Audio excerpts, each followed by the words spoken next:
What's going on, guys? Welcome to another episode review for Jujutsu Kaisen Season 2. Episode 15. And with me, as always, I have Bluespit. Yeah, I mean, well, this really got off to a really intense start with uh Yeah. Toji, of course, just like what happened last week. Toji just suddenly just pops out of nowhere into the domain, and he just really just goes to town against Dagon. They just really, like Mappa just really just went all out with the whole animation with with Toji going up against Dagon. Like basically he takes Maki's curse tool and immediately just starts wailing on this guy. Yeah. I mean, he just wipes the floor with Dagon. And I mean, no matter what he throws at Toji, he just, he throws like a lot of these, like, I guess, piranhas at him. And Toji just kind of, brushes them off and just pummels, Dagon. Well, he sharpens Yeah. the tool into like blades, and he stabs him in both parts of his head and just pummels him to death. Yeah, it's just like punches him multiple times, and eventually, like, he gets the domain disappears, and they're back in. I guess they're back in the real world. But once he's done with Dagon, Toji sort of he starts walking towards them, and of course they're wondering at this point if like he's an enemy or not. It seems like they pointed out at the beginning of the episode, like Toji is just is like kind of single-minded at this point. He's not really he just is going on, like, I guess, killing instinct. Like, he just whatever he sees, he just whatever's in his way he just gets rid of or something. I mean, well, he was unexpectedly resurrected out of nowhere, Yeah, and of course he has the reputation of being the sorcerer killer, and he doesn't at this point he really doesn't really have much of an allegiance to anybody unless something changes. mhm. Um, so what happens is, like, Megami just out of nowhere, he just gets tossed out of the window, and Yeah, then and it he's just happens so like, fast that he doesn't remember, like, even being tossed out the window. yeah, and then of course this pretty much, like, is about to lead into a fight between Megami and Toji, but it pretty much cuts off to the point where in which we see Jogo, like that cursed, like, volcano headed, the creature. He just suddenly just pops out of nowhere and then starts mourning Dagon's death. And then he just effortlessly, like, incinerates Nanami, Maki, and Naobito out of nowhere. If this episode has shown me anything, it's that, like, and I really do like this about Jujutsu Kaisen, like, no character is off limits, like, no character is safe. They could just easily just be killed in an instant. I mean, I wasn't expecting some of what happened in the episode, like, for Jogo to just incinerate Nanami and Maki and everybody in there. So yeah, I'm curious as to, like, I mean, is they're going to be able to get out of that somehow? I mean, obviously they're going to have severe burns if they survive any of that.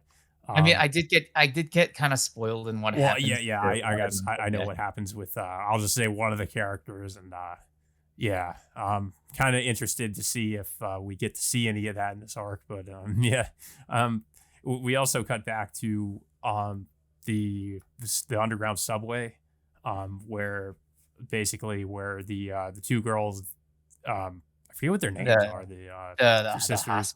Hospice sisters. Yeah, um, they basically are uh, they're basically like trying to awaken Sukuna from Yuji.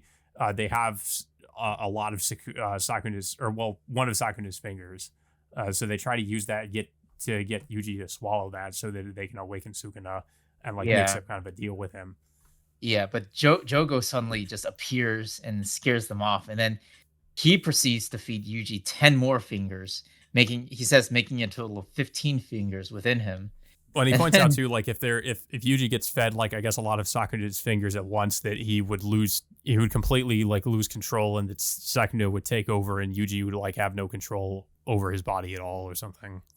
yeah, and then of course, Sukuna awakens, pretty much like, basically he just, like, puts Jogo and the hospice in their place by just basically like just laying absolute fear in in his presence.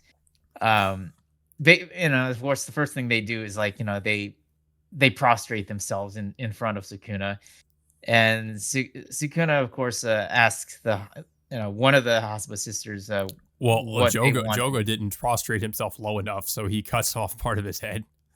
I mean, Or the, that, it doesn't kill him. I mean, yeah, he just Jogo. regenerates. Yeah, I mean, Jogo's come back from worse before. I mean, he took it. He took Gojo's domain expansion and somehow survives.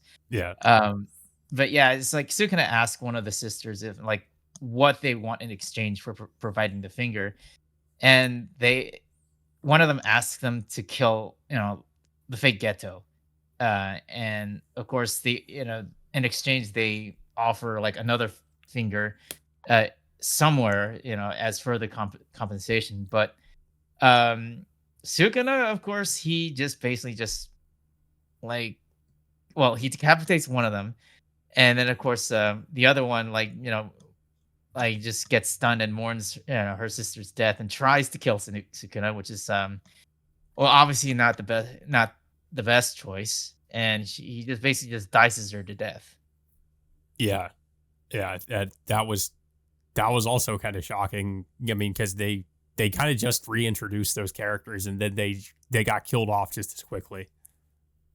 Yeah, and I'm also surprised that like they're also like the most notable characters for being the reason that Geto turned into a villain in the first place. Now with them gone, it's just like, I mean, what else is there? I guess. I mean, we get a Um, little bit of a flashback with them and yeah, Geto before he was turned into, or before he, I guess, quote unquote, died. Um, but yeah, that's really all we get. I mean, we of course, we kind of implied, sort of got this impression, but they say that they are, of course, in love with Geto. mhm. Um, I guess probably because they admired him because of what he did for them. Yeah. So with the Sukuna sisters are both dead. Yeah. It just leaves Jogo left, and um he pretty much like they suggest making a pact with Yuji to control his body, but but Sukuna denies this and saying that he has his own plans now that he's free to wander about for, I guess, for whatever time he can do so. Um, but but of course, like Sukuna, of course, decides to work alongside Jogo to, I guess, exterminate like I guess like like slaughter any innocent civilians in their way, and of course Jogo agrees, and that's Mhm. about it. Yeah. Um, yeah, this episode was pretty crazy just in terms of what happened to some of these characters. I mean, I didn't see some of that coming, to be honest. I mean, I kind of figured that some of the characters would die, but I didn't expect like how quickly some of them just well, I mean, not that we know they're dead, but I mean that uh, what happened to them, and I mean, especially the sisters. I mean, I didn't expect that they were gonna die so quickly either. But yeah, I mean, I guess it makes sense since they brought back Sukuna. He'd probably do something like that. Um, but I mean, I especially didn't expect Nanami and Maki to get incinerated though. That kind of caught me off guard a little bit. Um, Yeah, because but I thought, I mean, Nanami in particular, I thought he'd be like literally on the same level as Gojo, but apparently I was wrong on that front. But yeah, yeah, I mean, unless something happens that implies that somehow I could say Nanami and Maki are likely to survive this. I wouldn't say the same for Naobito, of course, um, but yeah, I mean, we'll have to see what happens to them if somehow they manage to survive that whole incineration thing. mhm, Um, but yeah, but the biggest threat, of course, is of course Sukuna just wandering about for whatever how long he can do so. yeah. But I guess also the biggest thing is like Megami, of course, going up against his dad, which I'm and certainly and interested in. Megami doesn't really even seem to recognize him too. No, So because like Toji was never really around to even take yeah, care of his son. yeah, I don't think Uh, he even knows what he looks like. So Yeah. yeah, I mean, that'll be interesting, that confrontation. But um, yeah, this was a crazy episode. I mean, uh, so far, like I am really kind of liking Shibuya arc a little bit better than the Hidden Inventory, even though Hidden Inventory was pretty good. Um, the Shibuya arc just has some pretty wild moments that honestly I didn't really see coming. So, um, interested to see how things play out. But yeah, I I I don't. mean, e I mean, everything was building up to the whole Shibuya incident ever Yeah, since the first season. I mean, they like, the fake Geto was basically just like building up to his whole plans with Shibuya, like way longer, way before this. So it's like mhm. it's definitely, the whole thing is definitely coming into fruition for pretty much everything for, like for what the fake Geto is really trying to accomplish. And like for one, sealing Gojo. Two, just basically just creating havoc like all around that city, and potentially like, establishing that the curses will take over a good portion of Japan at that rate. Yeah. I mean, I would say it's probably the best story arc so far in the Yeah. series. But I mean, If if if anything, if I were to give this arc a comparison, is like I would say it's more of like similar to like to Empire Strikes Back in some kind of feels ways. that way with how dark it gets at times. Yeah. But yeah, but yeah, I don't really have too much else to say about the episode though. I don't know if you have anything else to say about it. Oh, it was an amazing episode. I really did enjoy like how Mappa really put in the effort with the whole and like just how powerful Toji is still even after coming back from the dead. And also the fact that like how big of a threat that Sukuna is you know like now that he's playing a role in the whole Shibuya thing. Like you have to wonder like how the imposter Geto is going to end up taking this because one of his own subordinates now working alongside with him, or if like Yeah, if Jogo like I don't think Sukuna would be willing to work alongside the fake Geto under any circumstances no, unless because something happens. I don't think Sukuna really likes taking orders from anybody.